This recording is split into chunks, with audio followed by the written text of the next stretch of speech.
Le clérico-nationalisme est une idéologie qui débute durant la Première Guerre mondiale. Il prend fin vers la fin des années 50. Le clérico-nationalisme est un mouvement soutenu par les catholiques qui sont français. Cette idéologie est créée au Québec pour soutenir la cause des Français dans un environnement dont la majorité est anglophone.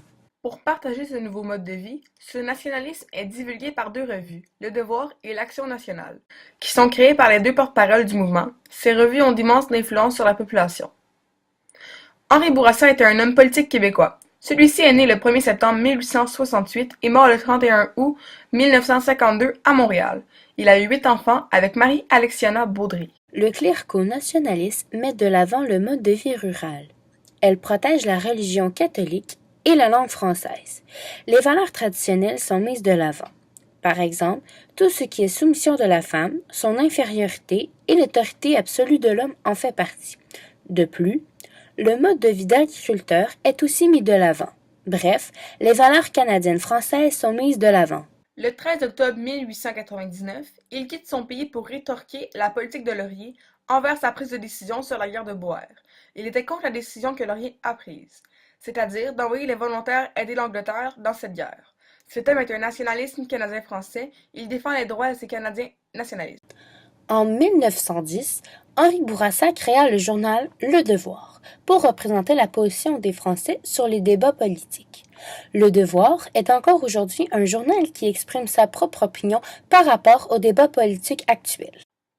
Lionel Groulx, le deuxième porte-parole du clérico-nationalisme, est un prêtre catholique, enseignant, historien, intellectuel nationaliste, écrivain et conférencier québécois.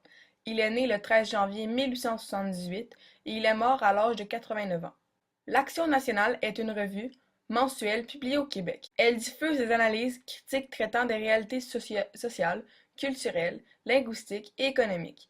Depuis 1917, plus de 17 000 auteurs québécois ont signé des articles pour l'Action nationale. Le nationalisme de Lionel Groulx se distingue de celui d'Henri Bourassa. Pour Henri Bourassa, les Canadiens français et les Canadiens anglais forment une nation, la nation canadienne. Bourassa considère que le Canada est le lieu d'appartenance des Canadiens.